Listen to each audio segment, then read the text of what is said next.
ಇಂದು ನಾವು ರಾಶಿಚಕ್ರದ ಕೊನೆಯ ಮತ್ತು ಅತ್ಯಂತ ಆಧ್ಯಾತ್ಮಿಕ ರಾಶಿಯಾದ ಮೀನರಾಶಿಯವರ ಅದ್ಭುತವಾದ ಜೀವನ ಪಯಣದ ಬಗ್ಗೆ ಮಾತನಾಡ್ತಿದ್ವಿ. ಪ್ರತಿಯೊಬ್ಬ ವ್ಯಕ್ತಿಯು ತನ್ನ ಹಿಂದಿನ ಜನ್ಮದ ಕರ್ಮಗಳಿಂದ ಪ್ರಭಾವಿತವಾಗಿರ್ತಾನೆ. ಆದರೆ ಮೀನರಾಶಿಯವರ ವಿಷಯದಲ್ಲಿ ಅವರ ಹಿಂದಿನ ಜನ್ಮದ ಸಕಾರಾತ್ಮಕ ಕರ್ಮಗಳು ಅವರ ಈಗಿನ ಜೀವನವನ್ನು ಒಂದು ವಿಶಿಷ್ಟ ಮತ್ತು ದೈವಿಕ ರೀತಿಯಲ್ಲಿ ರೂಪಿಸುತ್ತವೆ. ಮೀನರಾಶಿಯವರೇ, ನಿಮ್ಮಲ್ಲಿರುವ ಆಳವಾದ ಅನುಭೂತಿ, ನಿಮ್ಮ ಕಲಾತ್ಮಕ ಪ್ರತಿಭೆ, ನಿಮ್ಮ ಸಹಾನುಭೂತಿ ಮತ್ತು ಪ್ರತಿಯೊಂದು ವಿಷಯದಲ್ಲೂ ದೈವಿಕತೆಯನ್ನು ಕಾಣುವ ನಿಮ್ಮ ಗುಣ, ಇವೆಲ್ಲವೂ ನಿಮ್ಮ ಹಿಂದಿನ ಜನ್ಮದ ಉತ್ತಮ ಕರ್ಮಗಳ ಅಮೂಲ್ಯ ಕೊಡುಗೆ ಅಂತಲೇ ಹೇಳ್ಬೋದು. ನಿಮ್ಮ ಆತ್ಮವು ಹಿಂದಿನ ಜನ್ಮಗಳಲ್ಲಿ ಗಳಿಸಿದ ಸದ್ಗುಣಗಳೇ ಈಗ ನಿಮ್ಮನ್ನು ಪ್ರೀತಿ, ಶಾಂತಿ ಮತ್ತು ಸೃಜನಶೀಲತೆಯ ಹಾದಿಯಲ್ಲಿ ಮುನ್ನಡೆಸುತ್ತಿವೆ. ಹಾಗಾದರೆ ಮೀನರಾಶಿಯವರು ತಮ್ಮ ಹಿಂದಿನ ಜನ್ಮದಲ್ಲಿ ಯಾವ ಸಕಾರಾತ್ಮಕ ಕರ್ಮಗಳನ್ನು ಮಾಡಿದ್ದರು? ಅವು ಈಗ ಅವರ ಜೀವನವನ್ನು ಹೇಗೆ ಸುಂದರಗೊಳಿಸುತ್ತಿವೆ? ಬನ್ನಿ ತಿಳ್ಕೊಂಬರೋಣ. ಅದಕ್ಕಿಂತ ಮುಂಚೆ ನೀವಿನ್ನು ನಮ್ಮ ಚಾನಲ್ಗೆ ಸಬ್ಸ್ಕ್ರೈಬ್ ಮಾಡಿಲ್ಲ ಅಂತ ಅಂದರೆ ದಯವಿಟ್ಟು ಈ ಕೂಡಲೇ ಸಬ್ಸ್ಕ್ರೈಬ್ ಮಾಡ್ಕೊಳ್ಳಿ. ಏಕೆಂದರೆ ಮುಂದೆ ಬರೋ ದಿನಗಳಲ್ಲಿ ಇನ್ನೂ ಒಳ್ಳೆಯ ವಿಚಾರದ ಬಗ್ಗೆ ತಿಳಿಸ್ಕೊಡ್ತೀನಿ. ಹಾಗೂ ನಿಮ್ಮ ಇಷ್ಟವಾದ ದೇವರ ಹೆಸರನ್ನು ಕಮೆಂಟ್ನಲ್ಲಿ ತಿಳಿಸ್ಕೊಡಿ. ಹಾಗೂ ನೀವು ಯಾವ ರಾಶಿಯವರೆಂದು ನಮಗೆ ತಿಳಿಸ್ಕೊಡಿ ಕಮೆಂಟ್ ಬಾಕ್ಸ್ನಲ್ಲಿ. ಮೀನರಾಶಿಯವರೇ, ನಿಮ್ಮ ಆತ್ಮವು ಹಿಂದಿನ ಜನ್ಮಗಳಲ್ಲಿ ದೈವಿಕ ಸಂಪರ್ಕ ಮತ್ತು ಆಧ್ಯಾತ್ಮಿಕ ಸಮರ್ಪಣೆಯನ್ನು ರೂಢಿಸಿಕೊಂಡಿತ್ತು. ನೀವು ಜಗತ್ತಿನ ಭೌತಿಕ ವಿಷಯಗಳಿಗಿಂತ ಆಧ್ಯಾತ್ಮಿಕ ಜಗತ್ತಿಗೆ ಹೆಚ್ಚು ಹತ್ತಿರವಾಗಿದ್ದೀರಿ.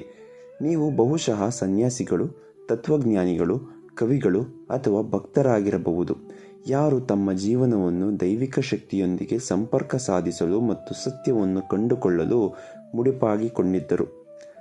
ನಿಮ್ಮ ಹಿಂದಿನ ಜನ್ಮದ ಈ ಸಕಾರಾತ್ಮಕ ಕರ್ಮಗಳ ಫಲವಾಗಿ ಈ ಜನ್ಮದಲ್ಲಿಯೂ ನಿಮ್ಮಲ್ಲಿ ಅಸಾಮಾನ್ಯ ಅಂತಃಪ್ರಜ್ಞೆ ಮತ್ತು ಆಳವಾದ ಆಧ್ಯಾತ್ಮಿಕ ಆಕರ್ಷಣೆ ತುಂಬ ಇದೆ. ನೀವು ಕೆಲವೊಮ್ಮೆ ಭವಿಷ್ಯದ ಘಟನೆಗಳ ಬಗ್ಗೆ ಮುನ್ಸೂಚನೆ ಪಡೆಯಬಹುದು ಅಥವಾ ಇತರರ ಭಾವನೆಗಳನ್ನು ಆಳವಾಗಿ ಗ್ರಹಿಸಬಲ್ಲಿರಿ. ಈ ಗುಣವು ನಿಮಗೆ ಪ್ರಪಂಚವನ್ನು ಬೇರೆ ರೀತಿಯಲ್ಲಿ ನೋಡಲು ಸಹಾಯ ಮಾಡುತ್ತದೆ. ನೀವು ನಿಮ್ಮ ಕನಸುಗಳು, ಕಲ್ಪನೆಗಳು ಮತ್ತು ಆಧ್ಯಾತ್ಮಿಕ ಅನುಭವಗಳ ಮೂಲಕ ಆಂತರಿಕ ಶಾಂತಿ ಮತ್ತು ಸಂತೋಷವನ್ನು ಕಂಡುಕೊಳ್ಳುತ್ತೀರಿ. ನಿಮ್ಮ ಈ ವಿಶೇಷ ಗುಣಗಳು ನಿಮಗೆ ಕಲೆ, ಸಂಗೀತ, ಆಧ್ಯಾತ್ಮಿಕ ಮಾರ್ಗದರ್ಶನ, ಸೇವೆ ಅಥವಾ ಯಾವುದೇ ಸೃಜನಶೀಲ ಕ್ಷೇತ್ರಗಳಲ್ಲಿ ಯಶಸ್ಸನ್ನು ತಂದುಕೊಡುತ್ತವೆ.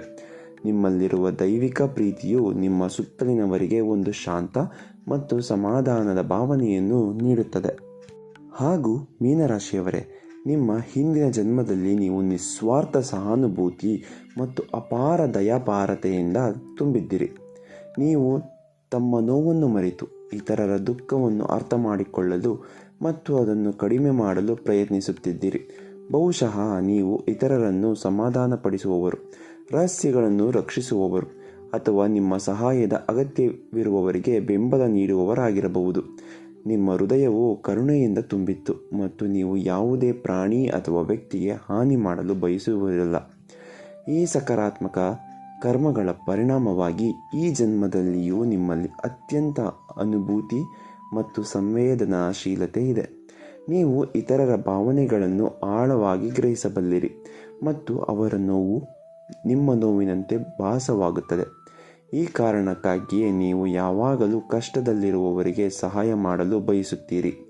ನಿಮ್ಮ ಈ ಸಹಾನುಭೂತಿ ನಿಮಗೆ ಉತ್ತಮ ಸ್ನೇಹಿತರು, ಕುಟುಂಬದ ಸದಸ್ಯರು ಅಥವಾ ಸಲಹೆಗಾರರನ್ನಾಗಿಸುತ್ತದೆ. ಜನರು ನಿಮ್ಮಲ್ಲಿ ತಮ್ಮ ರಹಸ್ಯಗಳನ್ನು ಹೇಳಿಕೊಳ್ಳಲು ಇಷ್ಟಪಡುತ್ತಾರೆ, ಏಕೆಂದರೆ ನೀವು ಅವರನ್ನು ತೀರ್ಪು ಮಾಡದೆ ಕೇಳುತ್ತೀರಿ. ನೀವು ಯಾರನ್ನೂ ಅಷ್ಟು ಈಸಿಯಾಗಿ ಜಡ್ಜ್ ಮಾಡೋದಿಲ್ಲ.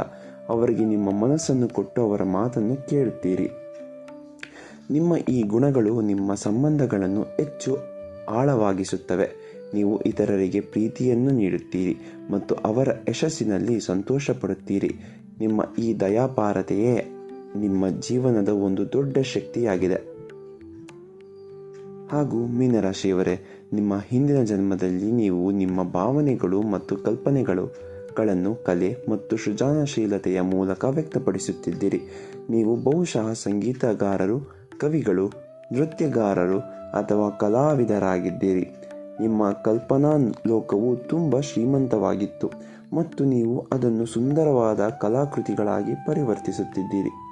ಈ ಸಕಾರಾತ್ಮಕ ಕರ್ಮಗಳ ಫಲವಾಗಿ ಈ ಜನ್ಮದಲ್ಲಿ ನಿಮಗೆ ಅಸಾಮಾನ್ಯ ಕಲಾತ್ಮಕ ಪ್ರತಿಭೆ ಮತ್ತು ಅದ್ಭುತ ಸೃಜನಶೀಲತೆ ಲಭಿಸಿದೆ. ನೀವು ಸಂಗೀತ, ನೃತ್ಯ, ಚಿತ್ರಕಲೆ ಅಥವಾ ಬರವಣಿಗೆಯಂತಹ ಯಾವುದೇ ಕಲಾತ್ಮಕ ಕ್ಷೇತ್ರದಲ್ಲಿ ನಿಮ್ಮನ್ನು ವ್ಯಕ್ತಪಡಿಸಬಲ್ಲಿರಿ. ಈ ಸೃಜನಶೀಲತೆಯು ನಿಮ್ಮ ಭಾವನೆಗಳನ್ನು ಸಮರ್ಥವಾಗಿ ಹರಿಯಬಿಡಲು ಮತ್ತು ನಿಮ್ಮ ಒಳಗಿನ ಜಗತ್ತನ್ನು ಹೊರ ಜಗತ್ತಿಗೆ ತೋರಿಸಲು ಸಹಾಯ ಮಾಡುತ್ತದೆ. ನಿಮ್ಮ ಈ ಸೃಜನಶೀಲ ಗುಣಗಳು ನಿಮ್ಮ ವೃತ್ತಿ ಜೀವನ ಮತ್ತು ವೈಯಕ್ತಿಕ ಜೀವನ ಎರಡಕ್ಕೂ ಒಂದು ವಿಶೇಷ ಸ್ಪರ್ಶವನ್ನು ನೀಡುತ್ತವೆ. ನೀವು ನಿಮ್ಮ ಸುತ್ತಮುತ್ತಲಿನ ಪರಿಸರವನ್ನು ಸುಂದರಗೊಳಿಸುತ್ತೀರಿ ಮತ್ತು ಇತರರಿಗೆ ಹೊಸ ದೃಷ್ಟಿಕೋನವನ್ನು ನೀಡುತ್ತೀರಿ. ನಿಮ್ಮ ಕಲ್ಪನಾ ಶಕ್ತಿಯು ನಿಮ್ಮನ್ನು ಹೊಸ ಜಗತ್ತನ್ನು ಸೃಷ್ಟಿಸಲು ಮತ್ತು ನಿಮ್ಮ ಜೀವನವನ್ನು ಇನ್ನಷ್ಟು ಬಣ್ಣದಂತೆ ನೋಡಲು ಪ್ರೇರೇಪಿಸುತ್ತದೆ. ಹಾಗೂ ಮೀನರಾಶಿಯವರೇ, ನಿಮ್ಮ ಹಿಂದಿನ ಜನ್ಮಗಳಲ್ಲಿ ನೀವು ಜೀವನವನ್ನು ಅದರ ಇರುವಿಕೆಯಲ್ಲಿ ಸ್ವೀಕರಿಸುವ ಮತ್ತು ಸಮಾಧಾನದಿಂದಿರುವ ಮನೋಭಾವವನ್ನು ಬೆಳೆಸಿಕೊಂಡಿದ್ದೀರಿ.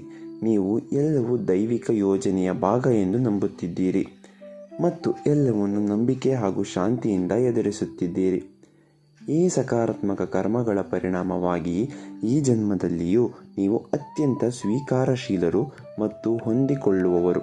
ನೀವು ಜೀವನದ ಏರಿಳಿತಗಳನ್ನು ಸುಲಭವಾಗಿ ನಿಭಾಯಿಸಬಲ್ಲಿರಿ. ಒತ್ತಡ ಮತ್ತು ಆತಂಕದ ಸಂದರ್ಭಗಳಲ್ಲಿಯೂ ನೀವು ಶಾಂತವಾಗಿ ಉಳಿಯಲು ಪ್ರಯತ್ನಿಸುತ್ತೀರಿ. ನಿಮ್ಮ ಈ ಗುಣವು ನಿಮ್ಮ ಸುತ್ತಮುತ್ತಲಿನವರ ಮೇಲೆ ಧನಾತ್ಮಕ ಪರಿಣಾಮ ಬೀರುತ್ತದೆ. ನಿಮ್ಮ ಈ ಮನೋಭಾವವು ನಿಮ್ಮ ಜೀವನಕ್ಕೆ ಆಂತರಿಕ ಶಾಂತಿ ಮತ್ತು ಸಮತೋಲನವನ್ನು ತರುತ್ತದೆ. ನೀವು ಬದಲಾವಣೆಗಳನ್ನು ಸುಲಭವಾಗಿ ಸ್ವೀಕರಿಸುತ್ತೀರಿ ಮತ್ತು ಅವುಗಳಲ್ಲಿರುವ ಒಳ್ಳೆಯ ಅಂಶಗಳನ್ನು ನೋಡಲು ಪ್ರಯತ್ನಿಸುತ್ತೀರಿ. ನಿಮ್ಮ ಈ ಸಮಾಧಾನದ ಗುಣವು ನಿಮ್ಮನ್ನು ಆಧ್ಯಾತ್ಮಿಕ ಮತ್ತು ಮಾನಸಿಕವಾಗಿ ಹೆಚ್ಚು ಬಲಶಾಲಿಯಾಗಿಸುತ್ತದೆ.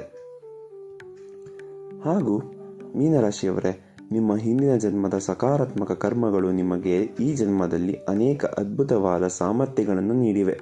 ಅದೇನಂತ ಅಂದರೆ ಆಳವಾದ ಸಹಾನುಭೂತಿ ಮತ್ತು ದಯಪಾರತೆ. ಇದು ನಿಮ್ಮನ್ನು ಒಬ್ಬ ಅದ್ಭುತ ವ್ಯಕ್ತಿಯನ್ನಾಗಿ ಮಾಡುತ್ತದೆ. ಅಸಾಮಾನ್ಯ ಕಲಾತ್ಮಕ ಮತ್ತು ಸೃಜನಶೀಲ ಪ್ರತಿಭೆ. ನಿಮ್ಮ ಕನಸುಗಳನ್ನು ನೈಜವಾಗಿಸಲು ಈ ಪ್ರತಿಭೆಯನ್ನು ಬಳಸಿಕೊಳ್ಳಬಹುದು. ನೀವು ಪ್ರಬಲವಾದ ಅಂತಃಪ್ರಜ್ಞೆ. ಇದು ನಿಮಗೆ ಜೀವನದ ಪ್ರಮುಖ ನಿರ್ಧಾರಗಳನ್ನು ತೆಗೆದುಕೊಳ್ಳಲು ಸಹಾಯ ಮಾಡುತ್ತವೆ. ಆಂತರಿಕ ಶಾಂತಿ ಮತ್ತು ಸಮಾಧಾನ. ಇದು ನಿಮ್ಮನ್ನು ಒತ್ತಡ ಮತ್ತು ಆತಂಕದಿಂದ ದೂರವಿರಿಸುತ್ತದೆ. ನಿಮಗೆ ಕೆಲವು ಅಮೂಲ್ಯ ಸಲಹೆಗಳು ಏನಂತ ಅಂದರೆ, ನಿಮ್ಮ ಸೃಜನಶೀಲತೆಯನ್ನು ವ್ಯಕ್ತಪಡಿಸಿ. ಸಂಗೀತ, ಕಲೆ, ಬರವಣಿಗೆ ಅಥವಾ ನೃತ್ಯದ ಮೂಲಕ ನಿಮ್ಮ ಭಾವನೆಗಳನ್ನು ವ್ಯಕ್ತಪಡಿಸಬಹುದು. ನೀವು ನಿಮ್ಮ ಅಂತಃಪ್ರಜ್ಞೆಯನ್ನು ನಂಬಿ. ನಿಮ್ಮ ಆಂತರಿಕ ಧ್ವನಿಯು ನಿಮಗೆ ಉತ್ತಮ ಮಾರ್ಗದರ್ಶನ ನೀಡುತ್ತದೆ. ನಿಮ್ಮನ್ನು ರಕ್ಷಿಸಿಕೊಳ್ಳಲು ಕಲಿಯಿರಿ. ನೀವು ತುಂಬ ಸಂವೇದನಾಶೀಲರಾಗಿರುವುದರಿಂದ ಇತರರ ನಕಾರಾತ್ಮಕ ಭಾವನೆಗಳಿಂದ ನಿಮ್ಮನ್ನು ರಕ್ಷಿಸಿಕೊಳ್ಳಲು ಗಡಿಗಳನ್ನು ಸ್ಥಾಪಿಸ್ಕೋಬೇಕು. ನೀವು ನಿಮ್ಮದೇ ಒಂದು ಬೌಂಡ್ರಿ ಇಟ್ಕೊಂಡ್ರೆ ನಿಮಗೆ ಒಳ್ಳೆಯದಾಗುತ್ತೆ. ಇವತ್ತಿನ ವಿಡಿಯೋದಲ್ಲಿ ಎಷ್ಟು ಹೇಳೋದಕ್ಕೆ ಇಷ್ಟಪಡ್ತೀನಿ. ಈ ವಿಡಿಯೋ ನಿಮಗೆ ಏನಾದರೂ ಇಷ್ಟ ಆಗಿದ್ದರೆ ದಯವಿಟ್ಟು ಲೈಕ್ ಮಾಡಿ, ಶೇರ್ ಮಾಡೋದನ್ನು ಮರಿಬೇಡಿ. ಹಾಗೂ ದಯವಿಟ್ಟು ಈ ಚಾನಲ್ಗೆ ಸಬ್ಸ್ಕ್ರೈಬ್ ಮಾಡಿ. ಹಾಗೂ ದಯವಿಟ್ಟು ನಿಮಗೆ ಈ ವಿಡಿಯೋ ನೋಡಿ ಹೇಗನ್ನಿಸ್ತು ಅಂತ ಕಮೆಂಟ್ ಸೆಕ್ಷನ್ನಲ್ಲಿ ತಿಳಿಸ್ಕೊಡಿ. ಏಕೆಂದರೆ ನಿಮ್ಮ ಕಮೆಂಟ್ ಮಾಡೋದ್ರಿಂದ ನಮಗೆ ಹೊಸ ವಿಡಿಯೋಗಳು ಮಾಡೋದ್ರಿಂದ ನಮಗೆ ಸ್ಫೂರ್ತಿ ನೀಡುತ್ತೆ. ಮತ್ತು ಮುಂದಿನ ವಿಡಿಯೋದೊಂದಿಗೆ ಹೊಸ ವಿಚಾರದೊಂದಿಗೆ ಬರ್ತೀನಿ. ಅಲ್ಲಿಯವರೆಗೂ ಧನ್ಯವಾದಗಳು.